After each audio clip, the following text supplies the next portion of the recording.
The following production is part of the We Be Geeks podcast collective.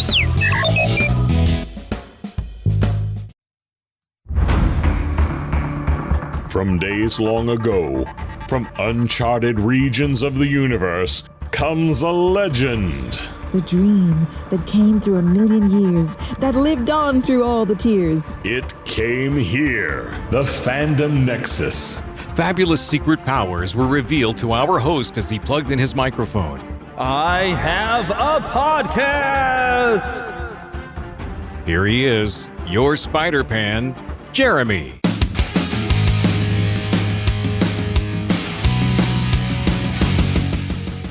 Hey, that's right. It is me, Jeremy, your Spider-Pan, and I have a lot of fun in store for you, just like we have every episode. I would like to be able to say every week, but we did miss last week. I've been kind of busy lately, and so wasn't able to get anything together last week. But I did have some plans for this week because Free Comic Book Day was this past Saturday. And I'm sorry I was not prepping. I mean, normally, I'm preparing for Free Comic Book Day, and I'm talking about it as we get up to it, and I go through and I talk about all the different comics that are going to be available to you. I was not on my game this time. It really threw me off that, because last year, of course, we didn't get to have Free Comic Book Day, and this year, it got delayed here until August 14th, which was fun because that is Boy Phillip's birthday. He's now 45 years of age. So it was kind of fun to go out for his birthday and celebrate Free Comic Book Day, really in the fashion of like what we would always do. And, it's always fun to go run around with Philip on Free Comic Book Day. So it was nice to be able to do that again. We were joined by our friend Seth. We had some fun and some adventures. I did record with them later on to get some of our thoughts of what we grabbed. And also got to talk to Seth. He was a beta tester for the new Madden 22 game. He is big on football. He used to play football in high school and everything. We used to throw a football around with him and trying to catch a pass from him. He could throw a bullet at you. And it was hard to catch because I'm not athletic. Let's just face it. I'm not athletic. I could not really catch it. But yeah, he could pound it right in there. But he was on target. So he's a big football guy. And he has always been in on EA and, having like good suggestions on what he would like to see in a game. And so he actually got set in where he was able to beta test the new game. So he's going to share some thoughts on the new Madden, which I believe actually comes out, I think, this week. Preseason has started off. And of course, during this episode, the funny thing is we're going to talk about comic books and toys and things. I started asking Seth about Madden, and we started talking about the Chiefs. We're all here in Kansas City. We're Chiefs fans, so we started talking some football, which we don't really do that often here in this show. To have, especially the amount of time we spent talking about football this time around, is very, very different for us, I must say. So one thing that I do want to share about what I've been watching this week, Philip was given a movie by his brother. And I when I was over there, picking him up because he's not allowed to drive currently. But I saw this movie sitting on his shelf with his DVD player, and it had the goofiest cheeseball cover and the name of the movie, Megaforce. And I said, what in the world kind of cheeseball movie is this? And he says, oh, it is like one of the worst movies ever. You got to watch it. This was something apparently he and his brothers, they had a toy van that was merchandise that was made by Mattel of this movie. And they didn't, I guess they weren't that aware of the movie being about it, but his brother found the movie, and I guess his brother has a copy, and so he had to get a copy for Philip for his birthday. And so we watched this movie, and it is really bad. And this came out in 1982, and I guess they thought this was going to be a big hit, had planned on maybe doing a trilogy. Wow. Trying to think, is it Barry Bostwick or Brian Bostwick? I always want to call him Brian, but I think it's Barry Bostwick. You might know him from the Rocky Horror Picture Show or Spin City. Yes, Barry Bostwick. He was the hero and star of this. Had this big full beard and this kind of feathered blonde hair in this. And we kind of joked that, I think Chuck Norris was probably approached for this kind of movie, but Chuck Norris probably looked at the script and said no. This could have been the precursor of the updated G.I. Joe, which Hasbro would have had later, where you had G.I. Joe versus Cobra, as opposed to having a single figure Barbie-sized. This movie is so bad. There's definitely some stuff you can laugh at, but after a while, some of the stuff was so bad. I was like, oh, this is almost painful. It's so bad. Not even just from cheesy dialogue that doesn't make sense. But there's even one point because the bad guy is friends with Barry Bostwick's character, who is named Ace Hunter. You cannot make that. Well, I guess can make this up because they did. But the bad guy comes by himself to their location where they're camping out. It's like, okay, there's the bad guy. You need to stop what he's doing, don't you? Why doesn't somebody grab him? Kill him or something. I mean, you're going to full-on military action with this guy. You know, he's got a whole tank platoon. He's apparently invading other countries, and you need to stop him. And the entire plot of the movie is they're trying to invade into this guy's country, attack a weapons depot, and then run for the border and try to lure him out of the country where apparently they can deal with him that way. That way, they're trying to not have an international incident, I guess. I guess maybe that's why we're in when he can show up at the camp, they don't do anything with him. But like, you really could do everything a lot of good if you just grab him. Heck, grab him, take him across the border, and then arrest him on the other side of the border officially or something. I don't know, but it was really ridiculous. Even the point, you know, their vehicles are basically dune buggies and motorcycles. They're wearing tight clothes. I mean, tights. I mean, you know, you could see everything on these guys that are supposed to be part of this mega force. And really, if you run on a motorcycle, you're going up against tanks. You really have no protection against a tank on the little motorcycle. It was just silly. And of course, they had machine guns on the front of the motorcycle, which the only way to aim was you'd have to get a wheelie and then you'd have to turn your thing. But you're really not going to aim very well that way. It was the thought process was more about, hey, we could make toys more than this being practical and useful in any fashion whatsoever. Among other crimes, I could go on for a long time talking about everything that's really, really wrong with this movie. I already went on my rant yesterday when I got home. I was talking to poor the Wendy nerd, my wife Heather. I went on a bit of a thing about, oh my gosh, you wouldn't believe this. I had to show her a trailer. Says you could not believe that somebody actually made this movie and they took this seriously and thought it was going to be a hit. It is, oh my goodness, it is horrendous.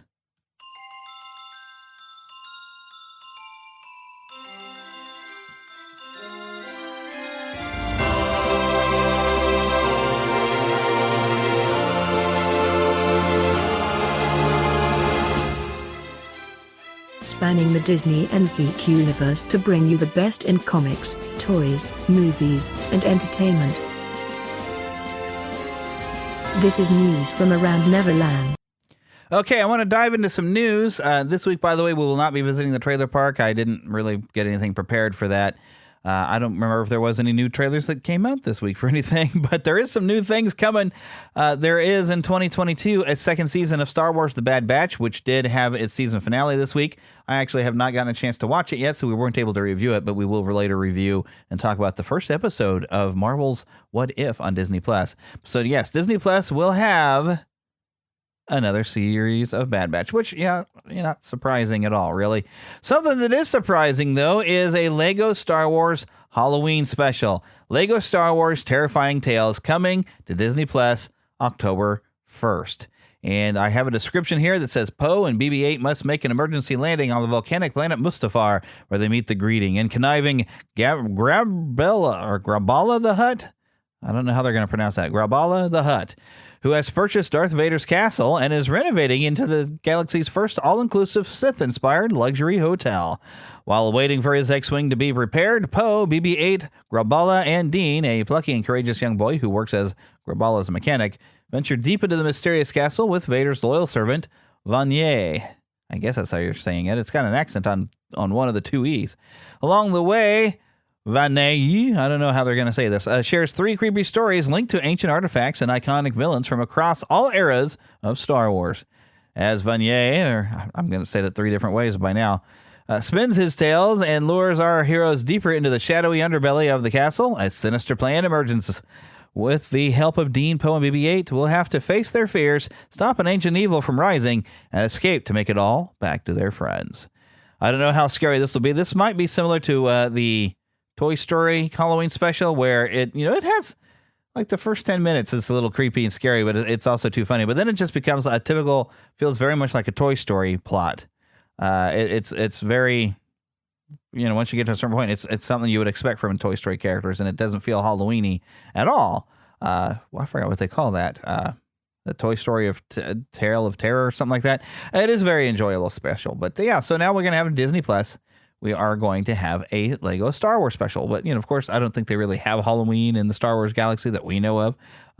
And the album that was released a long time ago is not official canon for the Christmas album where you have S. Claus, if anyone knows what I'm talking about with that old record. That is not officially canon. One thing I do want to throw in, speaking of what if, because we forgot to mention this when we did our review, which you're going to hear later, is I saw here on Nerdist that they're figuring that Shuma Gorath actually made an appearance, and I hadn't thought of that when I was watching it, but this appears to be something. I guess there's some rumors going around that Shuma Gorath is going to appear in the Doctor Strange film, Doctor Strange in the Multiverse of Madness. So, and this is like a weird cosmic entity, and he's this weird tentacle monster in an eyeball. For anyone who played the arcade game, Marvel Superheroes, it was a fighting game. Shuma Gorath was in there, and that's where I'm mainly familiar with him. And he's like this big eyeball and all these tentacles and everything. So, I don't know a whole lot about him. I'll probably have to do a bit more research. If that turns out indeed to be who's going to be in this film, we'll definitely look into one of the main characters. But Nerdist does have some stuff and says, an ancient lord of chaos who's existed since the beginning of time. Shuma Gorath's powers are varied and ranging. The phrase, his secret is his power, and his power is his secret, is uttered often in his earliest appearances. The monster wishes to take over Earth and claims that he must kill Doctor Strange to do so. Shuma Gorath changes size, crushes with his massive tentacles, and shoots blasts from his enormous eye. The Capcom series imbued him with even more specific abilities, including spikers from his slimy skin, turning to stone, and devastating opponents with his Chaos Dimension Hyper Combo. Yes, Capcom, I think they used him not only just in the Marvel Superheroes game, but when they did those Marvel versus Capcom games, I think he appeared in a couple of those as well. So something else that popped up this week, Idris Elba released a picture of a gloved hand with two spikes on it, and you kind of see a bit of red arm, and he's got it hashtag Sonic Movie 2, hashtag Knuckles, announcing that he is joining the cast of Sonic the Hedgehog 2 as the voice of Knuckles. And this is now I haven't played a whole lot of the Sonic games, I'm not that familiar with them, but this is listed as Sonic's scrappy nemesis turned compatriot. So this was announced on Tuesday. This is going to be awesome. I don't know that much about Knuckles, but Idris Elba, I just like him. I think he's really cool. So I'm pretty excited about that. That's going to be really, really neat. On to something really kind of cool. You'll have to check your local listings. Fathom Events has announced Labyrinth, the 35th anniversary, in theaters. Sunday, September the 12th, Monday, September 13th, Wednesday, September 15th. Kind of weird it's a Sunday, Monday, Wednesday, but, I'll go on a Sunday sometime to see. I never saw Labyrinth on a big screen. But Labyrinth, a 1986 film from Jim Henson. This was, of course, after Dark Crystal. Dark Crystal, since it didn't go over as well as he expected, it was dark. You never saw a single human. Jim Henson decided to lighten the tone a little bit with Labyrinth and actually have some humans in the cast. And this was actually written by, I think, did Terry Gilliam? Let me see. A member of Monty Python did write the script. And it does not say here where I'm looking on who wrote the script. But yeah, I remember it was the same guy who wrote Time Bandits, wrote the script for Labyrinth. And I think it's a lot of fun. This is the first thing I saw Jennifer Connelly in. I actually was not aware of David Bowie until I saw this film. And it's got great music. I have the soundtrack. I think it was the same composer who even did the music for The Dark Crystal, but also some songs by David Bowie. If you've never seen this is a great movie. I think we may have covered this pretty well. Even back when David Bowie passed away, we talked about this movie. It's a great movie. But it says here on Fathom Events, the 35th anniversary screenings of Jim Henson's Labyrinth will be preceded by a brief featurette entitled The Henson Legacy. Jennifer Connelly and the Henson family talk about the art of puppetry and the magic of Jim Henson, along with a visit to the Center for Puppetry Arts, featuring Jim Henson collection and over 100 puppets from Labyrinth. I'm punching in my zip code right now, and I'm going to see, yes, it will be playing a couple of times at a theater near me. I'm going to have to keep that in mind and get myself some tickets. I'm going to leave that webpage up. I'm definitely leaving that webpage up so I can get a look at it later. All right, something else. This was just a weird, random thing. I actually heard Alfred Molina got married to Jennifer Lee. Jennifer Lee, you might know her as the writer and co-director of Frozen, right? Alfred Molina, he actually voiced King Agnar, but you might have seen him in Raiders of the Lost Ark. He's there in the beginning. He's the one guy going with Indy that stays with him, goes into the temple, and tries to take the idol away, and ends up forgetting about that trap with the spikes and when you go by the sun. He was a lot thinner then, but Alfred Molina, despite me having seen him in that, I became more aware of him when he played Doc Ock in Spider-Man 2. So yes, they got married, and that's very, very cool. There's quite the age difference. Jennifer Lee's 49, Alfred Molina is 68. My goodness. So, but yeah, congratulations. That is very nice. It's kind of almost a weird way of like a Disney wedding in its own sort of way. So other things that popped out, there was a lot of different news. A lot of people were talking about some of the prices of the Star Wars Star Cruiser type resort thing being extravagantly expensive. I'm not surprised by that at all. I mean, I knew it was going to be super expensive, and it's going to be something for the wealthy. Middle class probably need not apply. And if you're broke like me, don't even think about it. But something else that came along, Catherine Zeta-Jones will be playing Morticia Addams, and Luis Guzman will be playing Gomez Addams in this upcoming Wednesday TV series with Jenna Ortega as Wednesday, being directed by Tim Burton for Netflix. Now, I think I've previously gone on to say I'm not a fan enough of Wednesday where I want a series based off of her. I'd like an Addams Family series. But this bit of casting, I'm kind of a little like, oh, hey, maybe I want to watch this after all. I don't know. I think I'm going to have to check it out because Catherine Zeta-Jones as Morticia sounds fantastic. You're probably familiar with her from, she was in a lot of things in the 90s. Probably most famously was The Mark of Zorro, wasn't it? Was that what they called it? Where they rebrought Zorro back with Antonio Banderas. Catherine Zeta-Jones, very lovely actress, nice, very long dark hair, perfect for Morticia. British actress, Welsh. She's from Wales. And then, of course, Luis Guzman. If you saw his face, you'd be like, oh, that guy. I think one of his best roles was Count of Monte Cristo. He was kind of almost like the servant and an advisor to the Count. Just a great character. He's not what I'd call a very handsome man, but he's just loaded with charm. He's always very likable, very affable. He's great at playing those type of characters. And him as Gomez Addams kind of got me excited. Like, oh, I could see him playing Gomez Addams. And he's even got these nice eyebrows and he almost looks half sinister, but Luis Guzman just has a charm to him.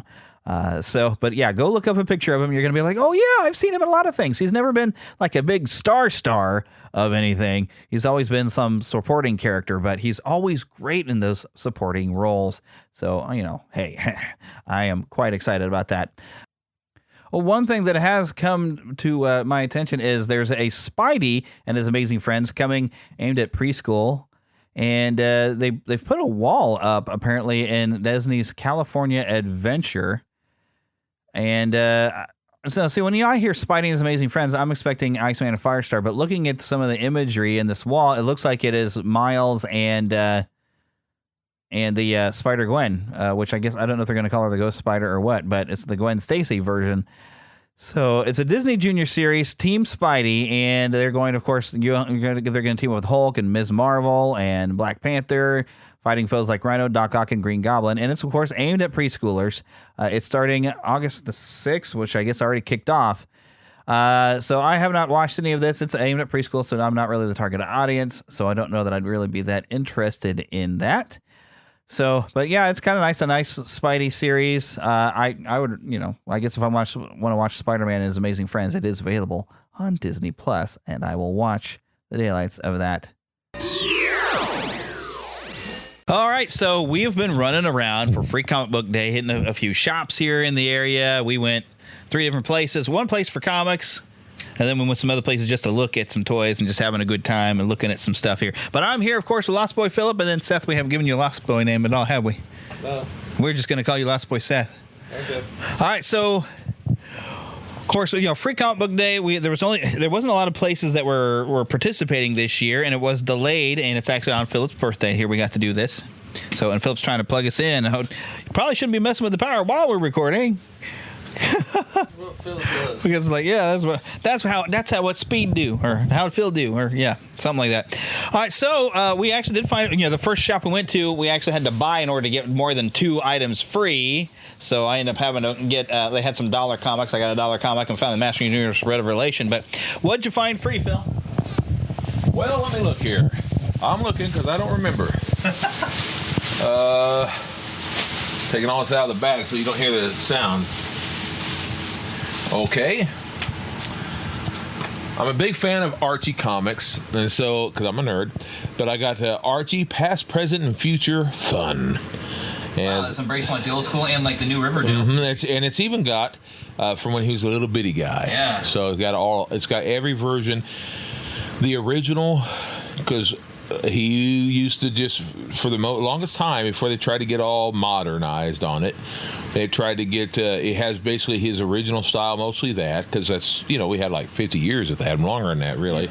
But we have mostly that, so it has just about every version of Archie that you could have. And it's almost, right now, there's this thing right now where you're mixing every kind of what they call multiverse. Yeah. It looks like they're kind of jumping in on the fun, the multiversing of Archie. Because it looks to me, I opened up for just a second, and it looked like all the Archies are meeting. Oh my goodness! So that'll be fun. And I also have the Batman Special Edition. That's called, I haven't looked at it yet, but it says, "Get your first look at Batman Fear State," and I am, or was that? Is it JMM Batman? Is that what I'm thinking? I am Batman is what it looks like. Oh, yeah, I think you might be right. I am Batman. See, it has a symbol in between the M, the A, and the I, so it's kind of hard to tell, but I see it now. Yeah. I'm making it hard to read here. It is. It does make it hard to read, but it's cool. And then we have Suicide Squad King Shark Special Edition. I like King. Which I hear he's voiced by Sylvester Stallone in the movie. He is. And then I got the Avengers, Earth's Mightiest Hero, and also featuring Hulk. I like Hulk. As far as the comics I bought some Star Wars. Yeah, some of the new Marvel Star Wars. Mm-hmm. Yeah, I like it. Is that volumes 1 and 2 there? Yeah, that's right. I think I have most of those actual comics. I haven't even gotten to read all the comics I've bought, but I was collecting the straight comics there for a while. Oh, what's this?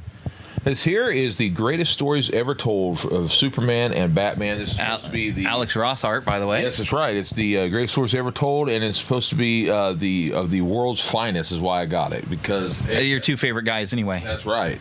And I got Superboy, so the old original Superboy. Greatest team-up stories ever told. How nice! And you got those like half price. Yes, I did. Which was a good deal. Yeah, very, very happy about that. My 2 favorite superheroes of all time. Indeed. The originals, really. I actually did fairly similar to you. I had to spend at least $5 to be able to get 5 different free comics, so I actually had to pay to get free stuff. Who thought? But I did find the Masters Universe Revelation. I found only one issue of it, and I think it's Mike Mignola cover art, which I don't know that everybody. I saw a lot of people who really didn't like this cover. I'm not really that keen on it, but at least I got the comic. This is one of the prequel comics. Yeah, I looked for it. I didn't see it. Yeah. There was one copy, and I got it. I'll let you read it sometime. One, but I didn't buy it. I didn't see the second one. It was right there behind it. Really? Yeah. I didn't see it. I assumed you bought it. No. Oh, man. I didn't see it behind it. Dadgummit. They did. Because I would have bought that instead of going. I bought a $1 Superman issue, a past Superman issue to kind of fill out the $5 so I can get the stuff. Where did I put that Superman issue I bought? But I found a Smurfs Tales, and I grabbed it mainly because there's a company who's been kind of re-releasing the original Peyo comics. I got some of those. And I've enjoyed them, and it's nice to see like the origins of the Smurfs, and like how Peyo used to draw them. I found a Blade Runner 2029 Origins comic, so I thought I wanted to read that. I got the same Batman one you got. But of course, now I didn't realize this was one of last year's comics, a Spider-Man comic, so I've already got this one. Most likely. But they were talking about, oh yeah, this was a big deal last year. But it was a Spider-Man, so I grabbed it. And then there's a Spider-Man Venom that I found, and of course I had to get it because it's Spider-Man. Oh, here's the Superman I got. It's number 86 from 1994. And they had a lot of Superman comics, and really, if I'd had more money to go spending and just for a bunch of dollar comics, I would have grabbed a ton of them, because they had a ton of them back there for $1.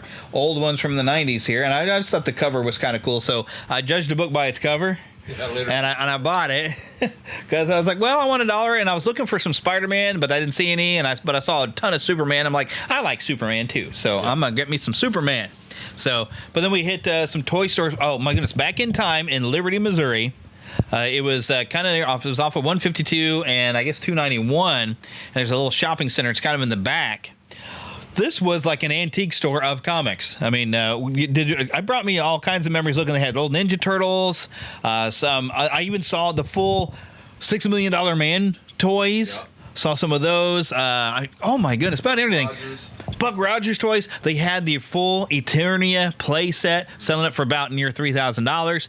I didn't realize how big that set that was. That had been somewhat near. So you had one? My cousin did. Oh, and he had a lot of things, and I was over there at his house playing with that in Wisconsin, and that was a lot of fun. Yeah, he had almost all the He-Mans, and then years later he got into the Ninja Turtles, and he had almost all of those. Wow! So we had several play sets from that. And that was a lot of fun too. So sometimes we combine that with Eternia stuff. Yeah. And I mean, the cool thing is, like, the Revelation series brought the Eternia playset back to life for us by having it as part of the it was basically like the heaven. It was not Preternia, but what do they call it? Preternia heaven, we'll call it. Well, Preternia was supposed to be the land of the dead, wasn't it? No, that was Underturnia or whatever. Or yeah, Preternia was the heaven. Yeah. What was the underground one? I forgot. Dang it. That's all right. But yeah, which they were actually using concepts from some of the newer canon where they have the underground Eternia, and then the Preternia in the regular canon is supposed to be like prehistoric. Yeah. So it was kind of weird that they used it as a heaven thing. But it was really cool to see the Eternia playset. Now, did you see anything that you used to play with, Seth? Oh, I saw all kinds of things, like, the G.I. Joes, that was the main thing. What was the name of that thing you had that was like a cobra head? What was that? I don't remember the name. Oh, the whatever. It was like a different play set, and you guys said you used to use it with G.I. Joe? Yeah, but it looked like the cobra head, so we used to use that as our cobra base and, transformer base, whatever we needed it for. It was a bad guy. Back in our day, we used to combine everything together. Yeah. Well, that's what you would do. You would mix all your toys together so you could have your own adventures. And Star Wars and He-Man. G.I. Joe figures were about the same size as Star Wars. Yeah, so I can't tell you how many times, we had Duke and Princess Leia had a little romance going on. Oh my goodness! It was just the way it was. We combined all the worlds together. Just how it was. Don't tell Han. Cobra Commander hanging out. Yeah. Which I think actually happened in some comics. I used to love to see Darth Vader, teaming up with Cobra Commander and taking on the whole world. That was a lot of fun. Back in the Skeletor too. I didn't care about size. And that's one of the things. If I had money to spend on stuff, I saw Battle Armor Skeletor. I used to have a Battle Armor Skeletor. I saw Battle Armor He-Man. There's a Thunder Punch He-Man. I mean, all kinds of. If I had just a bunch of money that I could throw it away and stuff, I could go in that store and go to town. No. But there was some stuff super expensive. Yeah, Seth unfortunately grew up a bit. No, I enjoyed, the observing, watching you guys, go nuts over the toys. And the difference is Seth actually had children, so he had to grow up because he had his daughter. You battling the will, not to buy Hordak. I mean, that was the greatest struggle I'd ever seen in my life. You sitting there looking at it saying, if I can just balance, I can find a way. I was checking for room on a credit card. I was. That was an epic struggle. Some people have seen He-Man versus Skeletor. Some have seen Hulk versus Andre. Others have seen David versus Goliath. And then there's Jeremy versus Hordak. But there is a happy ending because he does have Orko to go home. Yeah, I did find a Super 7 Orko from that looked like the classic animated series that I had room on a credit card, so I put it on there. That, and then when we went, one of the shops we went to had like the old Teenage Mutant Ninja Turtles animated series trading cards that I used to have when I was a kid, and I got a whole mess of them things for real cheap too. So it was just fun finding this. But you found like a Jean Grey Marvel Girl style figure. Yeah, I have some of the X-Men stuff that I have. But one thing I'd like to get eventually is like the original type of X-Men. Yeah. But they made different figures of that before, but they're very expensive. At least I like this version. This is not her original outfit, but it is whenever she had, I don't know what you want to call them, those spiky... The weird mask. Yeah, weird spiky mask. It was like pre-X Factor. That's what she wore, even like right before she became possessed by the Phoenix Force. Yeah. She was wearing that, and even like when they have the Dark Phoenix saga at the end, when she's kind of part of her own faculties and she's trying to fight for her own life there on the moon, she wears that. I have a perfect Scott that will go good with that. So. Oh, like the old Scott. Nice. Very, very cool. So, but yeah, so we went to like a Back in Time store in Liberty. We went to a vintage shop. We went to Bebop Comics, which is in Kansas City, kind of off of I-29. I'm going to advertise for these places we went to by letting people know that we went to them. The only place we really didn't buy anything was that vintage stock in Liberty. Yeah. So that's where I was resisting the urge to buy that Hordak. Yep, that was a struggle. It was a struggle, and I'm glad I didn't have enough room on my credit card because that stopped me. It stopped me, and I had because I'm trying to think and be responsible. And he's thought about it so much that he's going to dream of it. Yeah. I guarantee you. Well, when things turn around for me, when things turn around for me, I will go back and get some of these things. You know, when I have money to be able to get some little things, you know. Need to get some little things for my Heather too, so it'll be nice when things turn around. But things are just rough and tight. But I also wanted to ask you. Okay, so and I guess it comes out this week, but you've gotten to play the beta of the new Madden, and they've been working on retooling the entire game, haven't they? Well, they put a lot of effort in the franchise because for whatever reason, I don't know what happened, but it was like after the PS2 era, then they went to the PS3, Xbox 360, and they remade the game, but it was terrible. Yeah, it's a lot more simulation than from the old games that I used to play. Well, it got worse than that actually because it went from simulation to just crap. I mean that's all it was. You didn't have like the ratings didn't seem to matter as much. I could put the punter in as a right tackle and he could Oh my goodness. They just so needless to say they've gone through different development teams because it's kind of.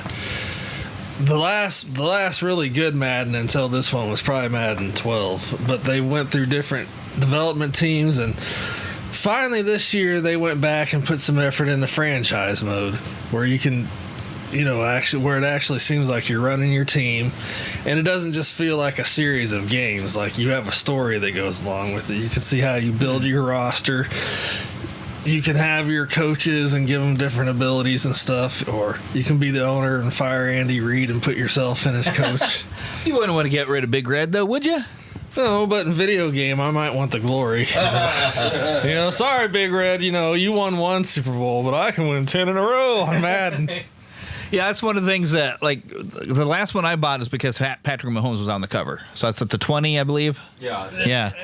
And so, this year it was kind of weird. I don't know. They've only had two people on the cover once before, and that was for Madden 10. But they decided to put Tom Brady with Patrick Mahomes. Yeah. And I don't want Tom Brady on my cover. Just want Pat. Well, but just because of the. No, it's. I think it's worth getting. If you don't get it every year, you'll actually notice a difference in this one because it usually takes them like 2 or 3 years to where you notice a big difference. And so, if you want all the differences that you hadn't had before with franchise mode and all that stuff, you'll get it this year. I mean, it's still Madden. There's glitches, and things you'll get mad at. Like I know there was a funny glitch. As a matter of fact, yesterday I was playing the Chiefs, and of course, and I won the game. And so there's like this cutscene, and I was like, "Oh, this is gonna be a happy thing." All of a sudden, it shows Travis Kelce. He looks like he's crying, and he's like, "Man, I'm sorry we let you down." And I'm like, "What? We won the game." And Andy Reid's like, "Well, it's only one game. We'll do better next time." Wow! And it was playing like this emotional song during it. Like I've never seen that on a Madden game before, so that was kind of funny. Story mode. Yeah, it's one of the things I noticed, like different, like because the one I've got. Because normally I'm used to, because I think the old 3 one on my GameCube, and I used to play the daylights out of that. But yeah, I created a player. I think I created a quarterback, and so basically, I'm basically playing as every member of the team on that one. Now this new one, when I got with Patrick Mahomes, I wasn't going to replace quarterback. I got Mahomes in there as the quarterback. I was like, let me be one of his running backs or something. So I created myself as a running back. But now, I mean, they went for a realism. When I'm going in that mode, I only get to play when I'm in on that play, and then I've got a route or something to run. Doesn't mean I'm going to get the ball or get anything to really do. Well, and I didn't like that. I wanted to play the team. The career mode, as far as playing as players, is kind of shallow still. So if you're looking for, that's not really the most fun you're gonna have. The most fun you're gonna have is with franchise mode. Or is that where do you still get to play the games, or are you just running the business on franchise mode? You play the games, and you just get to run more of the player development and types of things. And They've also got a new thing for franchise that's not coming out till September. They're having an update. They overhauled the scouting. So like, I bet they're going to make you pay for it like a DLC. no, it's free. It is EA. Yeah, well, that's what you think, and so everybody. But EA is actually they've taken so much flack over there. Not just Madden, but like other games, like. This year, they have some new person that's in charge of it.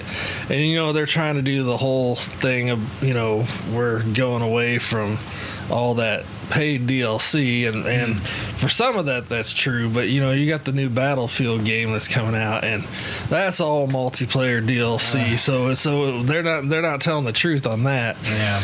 But at least when it comes to Madden, they're actually trying to get some of the fans back. Because they lost a lot of fans over the last few years. I mean, they were the end-all, be-all of football games. Well, they were in the PS2 era. Like, you could go from, like, the beginning of the PS2 till probably 2007 on PS2. And those were the best Madden games. But then they got lazy, and they hired a bunch of people from Disney that didn't know what they were doing because they didn't know how to animate games. So when they were developing it, all they were concerned about was how it looked standing still. But people were like, that looks good and all, but it's actually got to move and stuff. Yeah. And so they released this trailer that made it look like a movie, so everybody's like, yeah, the new Madden's gonna be great. And then all of a sudden it came out in November, and people were like, they're cursing, basically. They're like, that doesn't look and it didn't look anything like that. Oh man. And so it was just on a steady hill decline, until recently. Well, it's just an opinion, Right. but I think one of their biggest problems was, if you recall, Seth, one of the biggest problems, I don't remember the name of the game right now. You remember the game they bought out? Well, the best game was going to be the ESPN 2K NFL series. Yeah. Like 2K5, that to many people, that's still the best NFL game they've ever Those made. were like the 5 games or whatever, right? Yeah, the When NFL. Sony started making some. Well, Sony had them, and then 2K had them, and so Yeah. and the 2K games were really good, and they released it that year for $19, and it scared EA because they were like, wait a second. And the bad thing is, there's like features in that game from way back then that aren't even in. So what did they do? Tell them what they did. Instead of improving their game of Madden, instead of doing their best to make a better game, instead of doing that or wanting a good competitor so that they could continue to get better and better, tell them what they did, Seth. Well, they went to the NFL and were like, please, we just want to be the exclusive maker of and so that's why all those other games went off the market. And so that made a lot of people. It even made Phillip mad because even Phillip was a fan of the 2K games, which will tell you something. Phillip's just a very casual fan, but even he loved that game, and so I don't remember if I owned it, but I think my friend Josh had some of the 2K football games, and I remember playing it. I was like, wow, this beats the heck out of Madden. Well, it did. It was like the first game where you actually had a pregame show. Like they had Chris Berman go on, I remember those. And you'd get the lines like they do with the old prime time. We used to watch the NFL prime time things, and you'd have him in there, prime time. And then you had his partner, Tom Jackson, who was Phil's favorite, who anytime somebody would be tackling, it'd be whoop, whoop, whoop, making those weird noises. And so you had all of that in the game, and it was like the first one that had like cutscenes of the fans after something would happen. If you did good, you'd see the whole crowd cheering for it. But if you were stinking, it would show like only 1 or 2 fans left in the stadium. They all left. Everybody, they'd show them going out to their cars. And it looked sad. The ones that are still there would look sad. It seemed so real. There's times that I really felt like I was at a game. I mean, it really felt that real, that the mood would change and it would get quiet. And I mean, everything. I loved it so much that I found myself just getting more and more involved with football because of that game. Yeah, Phillip would be sitting there playing it during the week to get pumped up, and in a shock, he should be asleep, but he's up. You're not gonna believe what happened in this game, and he'd be talking about it like it was the real game that just happened. It'd be like that jerk. Talking about Peyton Manning, he'd be, that jerk, I'm gonna kill him. I'm like, well, they don't play until no, in my game, he really. Yeah. Oh goodness. Yeah, so that's the thing. Sometimes have more fun playing the game than watching the games. When the Chiefs weren't doing as good as they are now, I mean, I had more fun playing the games. You had to play the games for the Chiefs. Yeah, because we had some terrible players Man, for a while we did. Well, you remember we ran out there with guys like Damon Hewitt who were awful, who never would ever start on any other team. the OG Mr. Glass, Brody Croyle, Brody Croyle. Now, I know you remember Brody because some of you hopefully are getting the way we're like, oh yes, don't remind us. They hyped that guy up, and he could throw a ball far, but if you touched him, he shattered like Mr. Glass. Always getting hurt. And then they went from Dick Vermeil to Herm Edwards. And Dick Vermeil, he was at least good enough. Yeah, Dick Vermeil was good. You were competitive. I mean, he didn't do anything in the playoffs, but he came up short, in the playoffs. But I love Dick Vermeil. Always one of my favorite guys. I was like, I'm not gonna cry today, but when we talk about, he started crying. Just seconds later. His last press conference, he came out there serious as you'd ever seen him look before. He came out there and said, "I'm not gonna cry today," but then he said, "But drink green."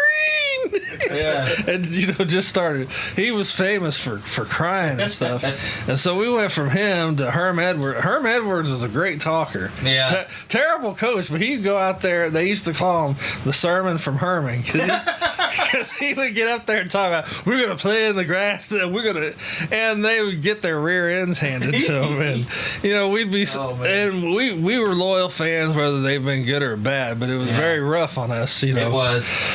So when I could get on my GameCube and I created my own team, the Gladstone Knights, and I did better than the Chiefs were doing. I know That didn't take much. So for us to have like Patrick Mahomes, that was something we never thought was going to happen because we never would draft rookie quarterbacks high. They'd always get like some other washed up quarterback like Gerback and Bono. Yeah. We used to have the San Francisco Not that they weren't bad quarterbacks, but we were getting them in their last years. At least Steve Ono. It takes more than one good player, though. It takes more than one good player. And I hate to say this, but Seth and I had talked so many times about maybe we'll do better this year. Maybe we'll do better. We've said that for, I forgot how many years. It was over 20 years or more. And so by the time Patrick Mahomes and Seth told me he was going to be good, he would tell me that. And by the time that had finally come around, I had just kind of, I hate to say lose hope because I was always going to love the Chiefs and I always cheered them on every year. But by that time, I was finally like, I don't know if we'll ever get to the Super Bowl or not. But this year, by gosh, I was in a situation where I wasn't able to watch for a couple of years. At this point, I was like, by gosh, this year I'm going to watch and I'm going to cheer every second of the way. And I did. And I was thrilled that we got what we did. And I am going to buy the game this year because I have a PlayStation 5. And I can't wait to see how it's going to look on the PlayStation. It's got to be looking amazing. Well, it's good. I've played it. I mean, of course, there's glitch. Whenever they first come out, there's always some kind of, weird glitchy plays and stuff. But this one, you can tell they actually attempted to cram a lot in, which for a 1 year cycle is pretty good. I mean, you probably still are 2 years away from them being where they want to be, but at least they're heading in the right direction as compared to when I put it on the 360. Even Sarah, my daughter, she'd look at that and go, "Boy, Dad, that really looks bad." But I try to make myself, no, Sarah, this is bad. It's a good game. And what's fun about being in Kansas City, being a Chiefs fan, is I never thought we'd be one of those teams thought of by the rest of the world as annoying as the Patriots and Tom Brady ever was, where people just couldn't stand the Patriots so they didn't live there, or Tom Brady. We've become that with Patrick Mahomes and the Chiefs. People are sick and tired of hearing about us. And, especially not going to 2 back-to-back Super Bowls. Didn't win the second one.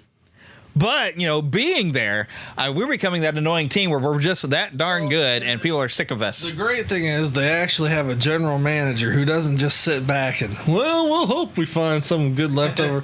Because the GM, he saw the weakness was the offensive line. Because Patrick Mahomes is having to run for his life. Yeah. I mean, in the Super Bowl, you could say what you want, but he was running for his life. He was. It was like unnecessary roughness for the guys. You feel, blow the whistle, blow the whistle. Because, I mean, he wasn't even getting 2 seconds to throw the ball. And so they went out there and they got aggressive in free agency, getting Orlando Brown, who was a young and upcoming tackle, to play on the most important spot of the line. Then you got the best free agent guard, Thuney. So you're going to have those two guys together. And we've seen Patrick Mahomes do all this stuff with crappy offensive lines. Yes. Imagine him with time to throw. Time to look downfield. He's going to throw that sucker downfield. I mean, if I was the rest of the NFL, I wouldn't be happy. Yeah, they would be not liking us. So anyone who lives in Kansas City listening to this podcast is loving this, like, yeah. And hopefully some of you are Chiefs fans. But yeah, I realize we turned this into a Chiefs show all together. Now the people who are listening in Russia, you have no idea what we're talking about. Well, I bet they play some Madden. But of course, all those of you in Europe, when we talk about football, we're talking about something other than what you would call football, and we call soccer. I don't know why we call it soccer, but the reason why we call it football is the ball is a foot long. I learned that. See, we have a reason to call it football. I mean, it makes sense to call soccer football because you're using your feet. That makes sense. I understand that. So you can call your soccer football all you want to. But we have our football, and hopefully you find a way to enjoy it and watch, and you can root for the Chiefs. I give you permission to root for the Chiefs in Europe if you watch any NFL, because in this age, you can watch it from anywhere. But yeah, this has turned into a Kansas City Chiefs podcast. So I want to turn a corner here real quick, because I don't know if you've gotten to watch the Marvel What If. Have you watched the first episode? Yeah. All right, so Marvel What If debuted this week. I've been kind of looking forward to see what they came up with. And the first thing we got is, now, spoiler warning, if you haven't watched this, go ahead and skip the rest of the show, because I don't want to spoil anything for you. But we got to see what would have happened if Peggy Carter had stayed in the room and suddenly everything changed to where Peggy Carter ended up with super soldier serum. And the animation looked great. It was computer animation done to look like 2D. Yeah. And it was an enjoyable episode. The only thing is, and my wife even looked at me, she didn't watch the entire episode, but we saw Peggy Carter's temperament was probably not a good idea if somebody was super soldier. We've been talking football. I'm like Super Bowl. But her as a super soldier, she did some awesome stuff, and we love Peggy Carter, but she doesn't have the right temperament. There was something about Steve Rogers that makes him special with the super soldier serum, that he's got the perfect temperament to where he does it, where Peggy kind of enjoyed it a little too much, a little bit egocentric, and had a nasty temper that if this type of thing would have continued, she might have done something, and you even mentioned U.S. Agent. Yeah. Like what we saw in... Yeah, like they already explored that, already, if someone like Steve Rogers hadn't gotten it. So, and I think that's one thing people kind of forgot about Captain America, was that it had to be the right person to get the serum, because, some people are just like, just inject it into anybody. Yeah. And she was already, a phenomenal, she was a soldier, was an agent of the, what you later would become S.H.I.E.L.D., and she's a founding member of S.H.I.E.L.D. She was already pretty awesome when we, but now she's got powers to back it up, and it was really cool. But there's a lot of stuff that, like even in the first Avenger movie, Dr. Erskine, no, not Erskine, what was that guy's name? But anyways, he says what makes us good is the weakness that you are as Steve Rogers, but the heart you have. And Peggy is an awesome character, but she didn't have the same heart as Steve. So her with the powers is a frightening idea, but it was an enjoyable episode. I had a good time with it, so it's definitely worth watching. But yeah, you start thinking about the ramifications if it had gone that way, how it would have gone wrong maybe later on. Let's just hope Nick Fury never gets the serum. Oh, dude. So, yeah, he would turn all Samuel L. Jackson. I'm tired of this blanket. Yeah. Any thoughts you want to add in there, Phil? I was simply thinking to myself while I was watching it was she got a little egotistical. Yeah. And which that could happen if you suddenly have superpowers and all that kind of stuff. But I did kind of like that. You got a sense that Steve became in a sense, the original Iron Man. Yeah, which is people that were asking, it's like, so what happens in this timeline when Tony comes along? Well, what if? And so we'll never know. I do like that they put the Watcher in there. Yes. The narrator, more or less. And I like that. Yeah. I also like how, I'm not sure who all they got, but the voice acting in this is very, very well. It's the original actors came back to voice themselves. Isn't that awesome? Because they did a good job. And so I guess you can do a good job when you are being you. So, yeah. Chad, Boseman, Yeah, it's like the last thing he had to do for Black Panther. The last lines he ever recorded is Black Panther. Panther will be on the next episode. I'm looking forward to that. Yeah, I remember hearing about that. That's awesome. That's awesome. It really is. But overall, thumbs up. We recommend this series. I think the animation, of course, it is computerized, but they did looks such great. it's a great style. I mean, when we were young, when I was a kid and all, I always had dreamed of how they could do shows that look this good. Now, to me, the greatest animated series of all time is Batman the Animated Series, because that's all hand. That looked fantastic. And they did a tremendous job. Yeah, buddy. And this is an outstanding series, though, because they can do so much and do so quickly now, and they can make it. I mean, Disney is so good at what they do. And so have Disney doing it is that's dreams come true. My question is, have any of you guys got to see the Long Halloween for the Batman, the first? I haven't watched that yet. Not yet, I haven't. Is it on HBO Max by any chance yet? It might be. I haven't seen it. Because they put a lot of those on HBO Max. They haven't yet. You know, they still want you to go buy that one. Yeah, I can't blame it. I've read The Long Halloween. I checked out the library, but Sarah bought it, and so I watched it, and so far it's a pretty good adaptation. Of course, they changed certain things around just because they want you to buy part 2. well, they also too don't want you to sit there thinking every single thing that's going to happen. Kind of like with the Hush that they did. Yeah. Oh, that was good. Yeah, that was an interesting twist that they put with the Hush on the animated one. Yeah. The only time they added stuff that I didn't really care for is with the Killing Joke. Yeah. Like you could skip the first 45 minutes of that and be fine. Well, they did. They got more graphic than the comic book. And they didn't get into the comic until like 45 minutes in.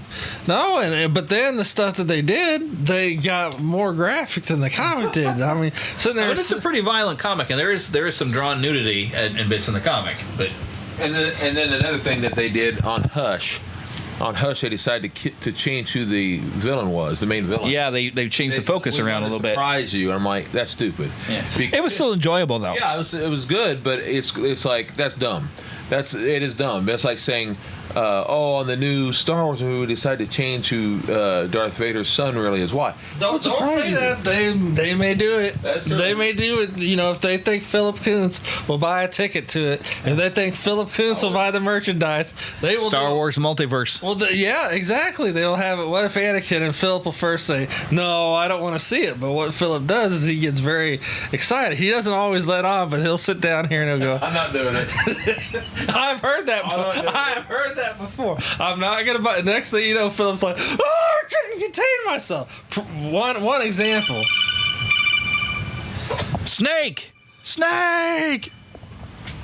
But one example, WWE 2K20. Philip. And I regretted it. Because you had to buy it. That's right. Well, how soon do we wait before the WWE 2K22? I'll find out next week, because next week they're going to show things about it at SummerSlam.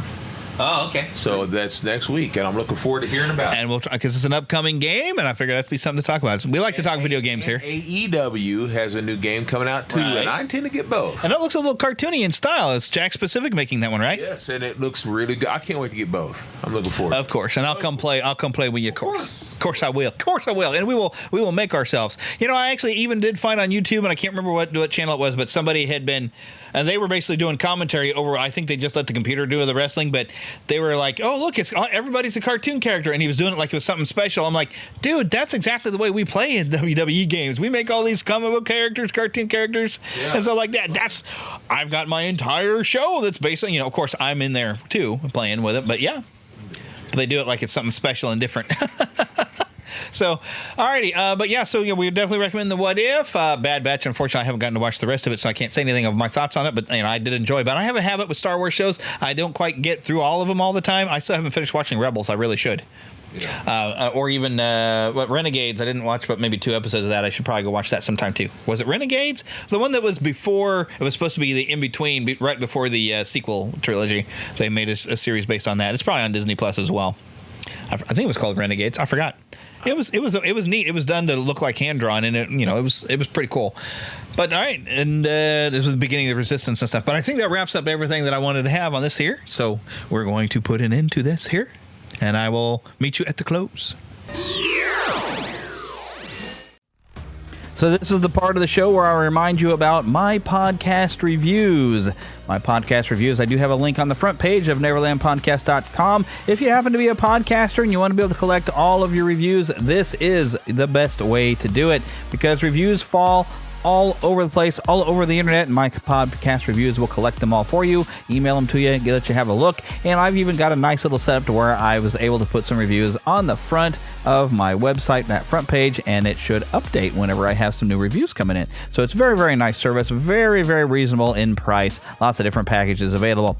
And of course, thank you to Ricky Pope of the Christian Nerds Unite podcast, Darren Wilhite of the Wilhite and Wall Show, and Karen Kennedy for their help in creating our new intro. Want to remind you to follow us, of course, on Facebook. We have both a group and a fan page. If you just search for Neverland Podcast, we're on Twitter at NeverlandPcast. And, of course, become a patron on our Patreon page at Neverland Podcast. Patreon.com/Neverland Podcast. We love your support. It really does help because, money is tight, and I do appreciate help in paying for all my expenses for running this show. So we thank you for listening. We invite you to come back next week and remind you, of course, to get lost in an adventure.